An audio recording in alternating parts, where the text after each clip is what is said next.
Halo, halo, witam wszystkich bardzo serdecznie, a w dzisiejszym odcinku kolejna rozmowa z deweloperami i naprawdę będą tutaj ciekawe informacje, także gorąco zachęcam do oglądania. Jak zwykle będzie to też skrót tych informacji, także nie będę wam tego w całości czytał, bo widzicie, że ten mail jest ogólnie dosyć długi, także będę bardziej opowiadał o tych pytaniach niż je czytał. No myślę, że to jest w miarę zrozumiałe, ale naprawdę są tutaj bardzo ciekawe informacje. No to cóż, zaczynamy. Podzielę tutaj też tę część na sekcje, bo naprawdę niektóre podejrzewam będą jednych interesować mniej, drugich bardziej i tak dalej, i tak dalej. Dobra, przejdźmy do pierwszej rzeczy. Jakie macie plany związane z uzbrojeniem? No i tutaj, jeśli chodzi o plany związane z uzbrojeniem, to deweloperzy tak to tłumaczą, że mają w planie wprowadzić pewnego rodzaju zmiany, tak zwaną jakby konwersję. O co tutaj będzie dokładnie chodziło? Okej, czekajcie, muszę sobie wejść na uzbrojenia. Mamy to. No i cóż, do tej pory uzbrojenia, wiecie, zbieranie tych wszystkich rzeczy, statystyk, tych specjalnych inskrypcji i tak dalej, jest dosyć trudne. No i kiedy pojawia się nowy dowódca, który na przykład musimy zmienić sobie tą tutaj formację, bo ona jest nieaktywna na jakimś tam dowódcy. Na przykład dla łuczników teraz to powiedzmy, że może być formacja kręgu. No to co wtedy zrobimy, tak? Przecież robienie tych wszystkich uzbrojeń od nowa jest trochę, no, uciążliwe, powiedzmy delikatnie. Tym bardziej, że pomyślimy, że za chwilę znowu nam się zmienią i w ogóle to jest słabe. Więc będziemy mieli opcję zmiany, czyli czegoś takiego, że będę mógł wziąć tak jakby tą tutaj moją część mojego uzbrojenia i zmienić na inną inskrypcję. No, wszystko to brzmi fajnie, ale jest też informacja o tym, że im lepsza będzie ta nasza inskrypcja, im lepsze będzie to, przepraszam, nasze uzbrojenie, tym więcej będzie mnie to kosztować. Więc ogólnie rzecz biorąc, będzie to trudne i nie wiem, czy do końca opłacalne, bo tak jak powiedziałem, no, nie jesteśmy w stanie gdzieś tam sobie zaplanować, jak, w którą stronę idzie ta nasza jednostka i które to formacje tak naprawdę będą dla nas najlepsze. Oczywiście, no, w przeciągu tam pół roku czy roku to jesteśmy w stanie to określić, ale w takiej dłuższej formie jeszcze to ciężko. No ale właśnie, nie, kto planuje na więcej niż rok, ja wiem, że wielu graczy tak naprawdę, w tym ja, no ale Lilith chyba tak nie planuje, więc no jesteśmy skazani na to, co jest. Tak czy inaczej możliwość tej zmiany tak czy inaczej będzie dobra, tak? Bo to dzięki temu będziemy mogli zachować te wysokie statystyki, fajne inskrypcje i w miarę płynnie przenieść się na jakąś tam inną formację. Także uważam, że ta pierwsza część jest naprawdę spoko. Drugie pytanie dotyczy odwołania tych przepustek wakacyjnych. One są od niedawna w grze. Przypomnę, że to są te przepustki, które pozwalają wam, że wiecie, że nie jesteście liczeni do matchmakingu w KVK, ale za to nie możecie walczyć w tym KVK. Możecie się teleportować, ale tylko być w strefie czwartej. No i okazuje się, że niektórzy są na tyle nieogarnięci, że wiecie, wzięli sobie te przepustki albo król dał im przez przypadek te przepustki, a koniec końców nie mogli walczyć i jest kwestia tego, czy można by to w sumie później anulować. No, jest jakaś taka opcja, ale podejrzewam, że nie można tego oczywiście zrobić w trakcie KVK i wydaje mi się, że może być taka sytuacja, że król niekiedy specjalnie, bez czyjejś wiedzy, komuś daje taką przepustkę, w sensie, no w sumie równie dobrze mógłby go nie zapisać na KVK, nie rozumiem. Więc no, wygląda to rzeczywiście na pomyłkę. Jeśli taka jest, chyba będzie opcja, żeby to anulować, no i spoko. Oczywiście, tak jak mówię, no, trzeba będzie to zrobić odpowiednio wcześnie, a nie w czasie trwania KVK. Kolejne pytanie dotyczy statusu imperium. I teraz ci, którzy nie są w imperium, to wiecie, w ogóle ich to jakby nie dotyczy i się nie interesują tak bardzo. Natomiast ci, którzy są w imperium, no to czują niestety ten ból i jest to zdecydowany problem. Jeśli chodzi o imperium, no to głównie chodzi o to, że nie można zrobić migracji do tych królestw, co jest bardzo uciążliwe. No i teraz wydaje się, że deweloperzy chcą trochę to ułatwić. W sensie takim, że będzie pewien limit, że jeżeli poniżej tego limitu królestwo zejdzie, to tak czy inaczej będzie mogło dokonać tej migracji. Nawet jeżeli nadal będzie wśród tych królestw imperium, to ten limit będzie tak ustawiony, że będzie można nadal dokonać migracji. I uważam, że to jest bardzo fajne wyjście, że teraz dla niektórych królestw zejście z progu imperium jest praktycznie niemożliwe, a za to, jeżeli będzie jakaś liczba, do której będzie można zejść i wtedy dokonać tej migracji, to uważam, że to będzie naprawdę bardzo, bardzo fajne. Są tutaj jeszcze w szczegółach podane informacje, tam różnice pomiędzy serwerami, powiedzmy zwykłymi, międzynarodowymi i chińskimi, ale to już myślę są takie szczegóły. Wydaje mi się, że najważniejsze tutaj to będzie właśnie ustalenie takiego progu, na zasadzie, OK, imperium, jeżeli zejdziecie do takiego progu, to wtedy możecie sobie spokojnie tą migrację przeprowadzić. I tak jak powiedziałem, uważam, że to jest naprawdę bardzo fajne wyjście. Kolejne pytanie dotyczy migracji. Zobaczcie, tutaj naprawdę mocno wzięło się Lilith za migrację. Ja ostatnio Wam nagrałem odcinek o tym migrowaniu do KVK2 i od razu powiem, że będzie się to liczyło dla wszystkich królestw od 16 grudnia. Czyli te młode królestwa, które na przykład teraz zaczynają, do nich też już nie będzie można migrować na KVK2. No bo wiecie, no to już jest bardzo blisko, więc jeżeli teraz królestwo gdzieś tam zaczęło, czy jeszcze jesteście w KVK 1, no tutaj zależy, kiedy się Wam dokładnie kończy. Natomiast 16 grudnia ta migracja się zakończy dla wszystkich, nie tylko dla tych, królestw, które zaczną 16 grudnia, ale ogólnie dla wszystkich. Więc jeśli chodzi o to, to uważam, że to jest naprawdę spoko. Ale to pytanie nie dotyczy tej migracji. I też chciałem powiedzieć, że właśnie istnieje coś takiego jak migracja do celu, czyli mamy jakieś starsze konto, którym nie graliśmy, wracamy i możemy się cofnąć nie tylko na KVK2, ale też na KVK1. I tutaj bardzo często są to konta naprawdę słabe i nie jest to żaden problem. I uważam, że ta opcja powinna ogólnie zostać. Jest tutaj informacja o tym, że niektórzy gracze zaczęli tego nadużywać i to też rozumiem, bo nawet sam o tym mówiłem, że można by właśnie zrobić taką trochę właśnie mistyfikację, że wiecie, tworzymy konto na starym królestwie, odblokowujemy jakichś tam dowódców, a później skaczemy sobie dzięki tej migracji do jakiegoś młodego królestwa i tam już tych dowódców na przykład mamy, albo mamy różne inne rzeczy, które mamy w plecaku i ich nie otwieramy.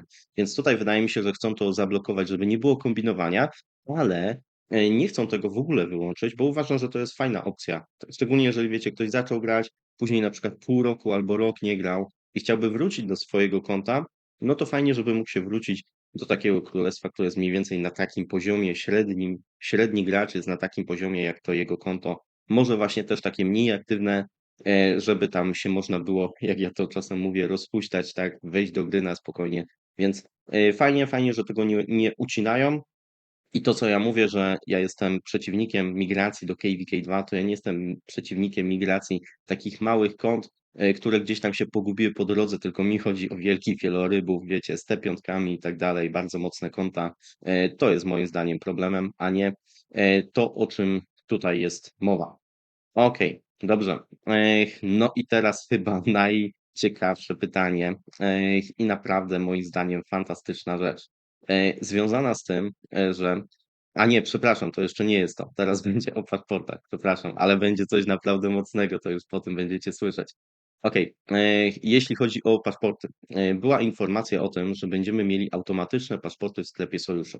Co to jest sklep Sojuszu? No to oczywiście tutaj, tak, ten sklep Sojuszu, który mamy, widzicie, u nas w nim nic nie ma, nie ma kasy, bida, chociaż no może nie jest aż taka bieda, ale ogólnie można tutaj wystawić te paszporty, tylko one w sojuszach są bardzo rzadko, no bo one są drogie i tak dalej.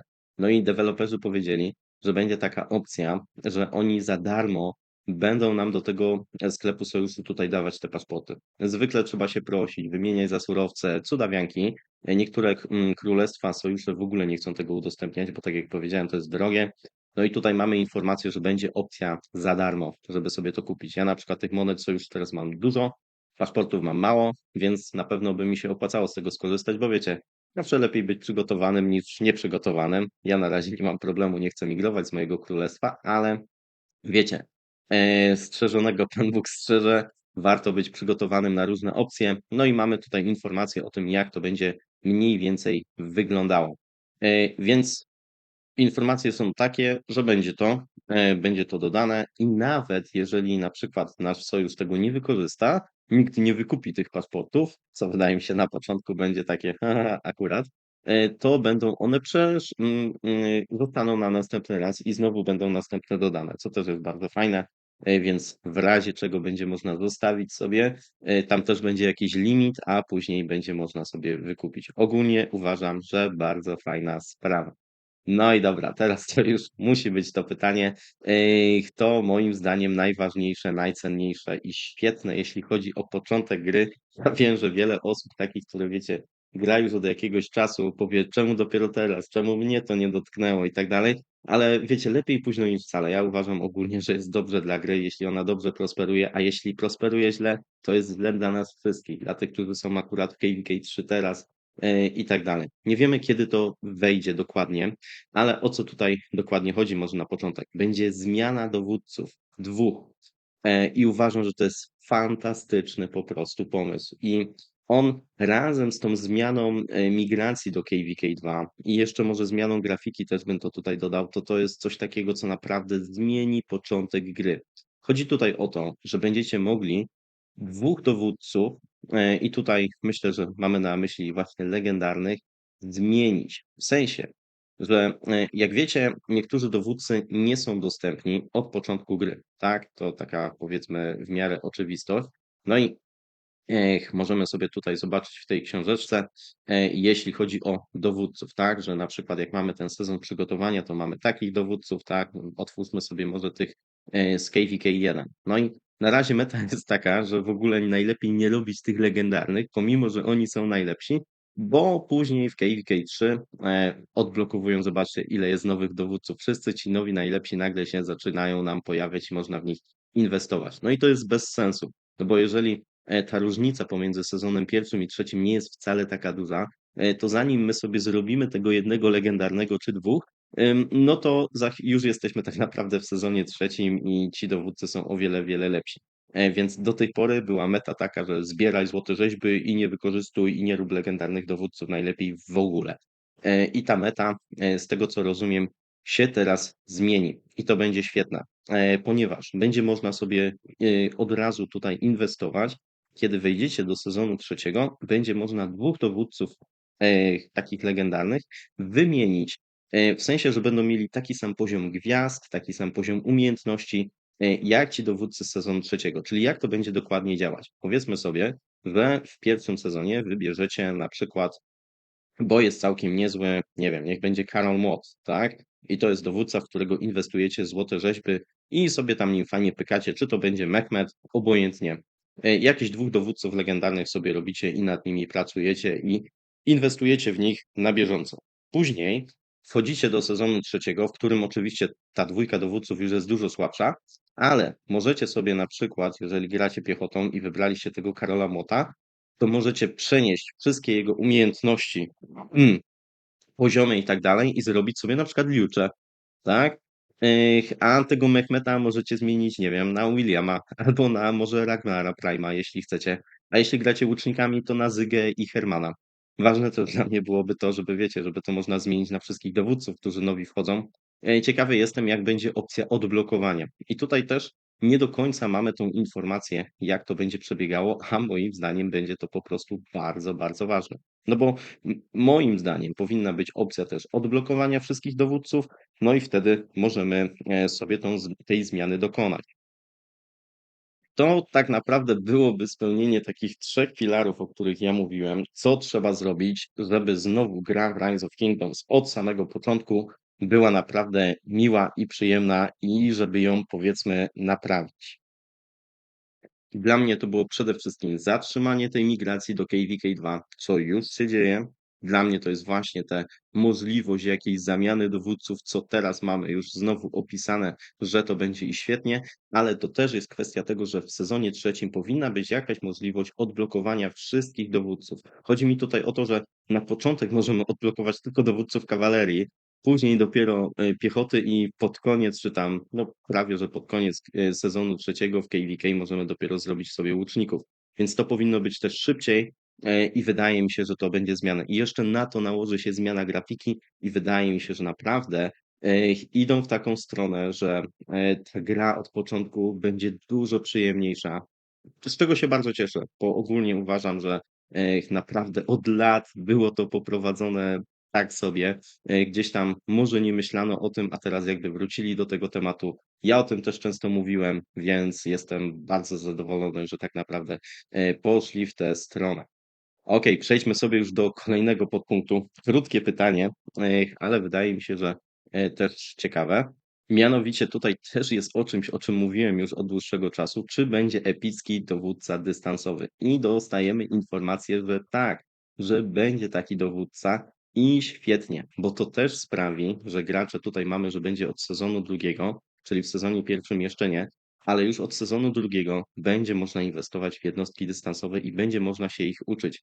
I to też jest świetna sprawa, bo to znaczy, że nie dopiero gdzieś tam w sezonie podbojów będziemy sobie myśleć o tym, czy w ogóle robić dystansowe. Ja cały czas mówię, że to dla mnie to nie jest podstawowa jednostka i tak dalej, ale fajne jest to na pewno dodatek. I to, że będziemy mieli epickiego dowódcę, zmniejszy próg wejścia, bo będziemy mogli sobie używać tego epickiego i na przykład do niego dorobić jednego legendarnego i wtedy sobie zobaczyć, czy te w ogóle jednostki dystansowe nam się podobają. Ci, którzy może tak właśnie hejtują, a nie do końca wiedzą, jak tego się w ogóle używa i jak to działa, będą mogli sobie spróbować i może dzięki temu poszerzyć trochę swoje horyzonty. Wydaje mi się, że ogólnie bardzo fajna sprawa i widać, że Rise of Kingdoms idzie też w te jednostki dystansowe.